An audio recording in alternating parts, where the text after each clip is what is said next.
The Vortak had ruled the galactic death circuits for 700 cycles, their chitinous exoskeletons gleaming under the harsh lights of 1,000 battle arenas.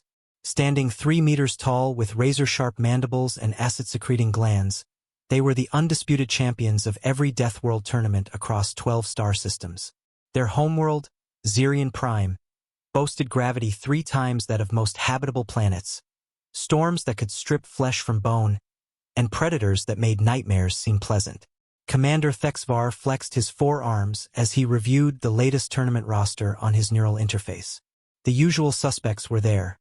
The crystalline shatterlings from the radioactive moons of Korath, the flame-breathing pyroclasts from the volcanic hellscapes of Magma 7, and the shadow-walking umbrals from the perpetual darkness of the Void Rings. All formidable species from worlds that would kill most galactic citizens within minutes. Then he saw it. A new entry that made his compound eyes narrow with what could only be described as amusement. Homo sapiens from something called Earth. What kind of pathetic species names itself Wise Man? Thexvar rumbled to his second-in-command, Lieutenant Crixtel. The data file showed bipedal creatures barely 2 meters tall, with no natural armor, no claws, no venom glands, and no obvious evolutionary advantages.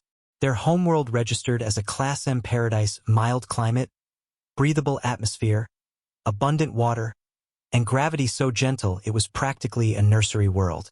Perhaps they're here by mistake, Crixtal suggested, mandibles clicking with barely contained laughter. Should we offer them safe passage back to their garden world before the real competition begins? The first human to enter the preparation chambers was Captain Marcus Rivera, a compact man with graying hair and scars that told stories across his weathered face.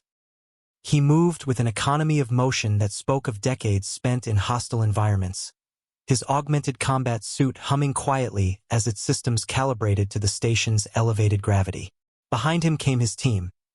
Lieutenant Sofia Petrov, whose cybernetic left arm gleamed with military-grade modifications. Sergeant James Wright, carrying enough weaponry to outfit a small army. And Dr. Elena Vesquez, whose medical kit contained substances that most galactic civilizations had banned as too dangerous for conventional use. The Vortak delegation approached with the casual confidence of apex predators greeting prey. Thexvar towered over the humans, acid dripping from his mandibles as he spoke in heavily accented galactic standard. Small softskins, you appear lost. This tournament is for Deathworld species only.